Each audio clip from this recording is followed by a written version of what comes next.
দেখতে পাচ্ছ আমার গপু এখন কি করছে। আমার গপুর পুজো করা হয়ে গেছে, পুজো হয়ে গেছে আমার গপুর।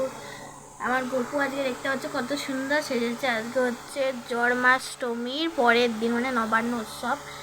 তো আমরা যেহেতু গপুর ইচ্ছাতে মঙ্গলবার মানে কালকে জন্মাষ্টমী করেছি, আজকে হচ্ছে বুধবার, আজকে নবান্ন উৎসব। আমার গপু এখন আমি যে আয়নাটা বানিয়ে দিয়েছি ওই আয়না নিয়ে খেলছে এখনো। তারপর ওর সাথে বাঁশি রয়েছে, একটা খেলনা, একটা গাড়ি রয়েছে কত সুন্দর।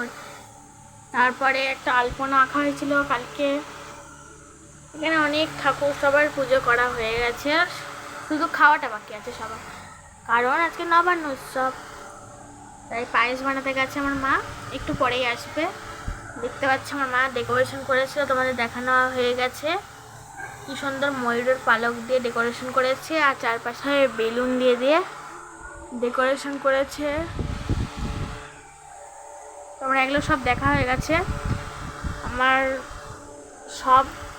সব গপু মানে মদন মোহনের সমস্ত ব্লগ তো দেখে নিয়েছো তোমরা।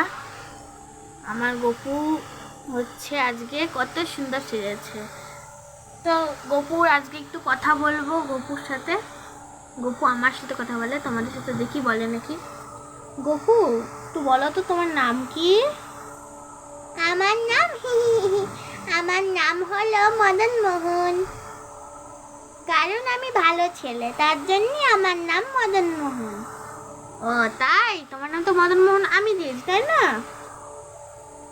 তো আমার গপু তো আমি বলি সবসময়, কারণ আমি ওকে সবসময় গপুটা বলাই পছন্দ করি।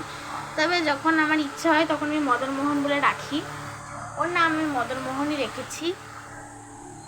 তো আমার গপুর এখনো খাওয়া হয়নি, সব ঠাকুরেরই এখনো খাওয়া হয়নি, শুধু আমার গপুর নয়। আমার গপুর খুব খিদে পেয়েছে, সকালবেলা সে খেয়েছে, আর এখন খাওয়া হয়নি। তো গপু এখন আর কি কথা বলবে? আর কিছু বলবে না? টাটা। ঠিক আছে, টাটা বলে দিল আমার গপু। তো তোমাদের সাথে পরে দেখা করছি, টাটা। গপু বলে দাও কিছু একটা, আর কিছু বলবে না ও।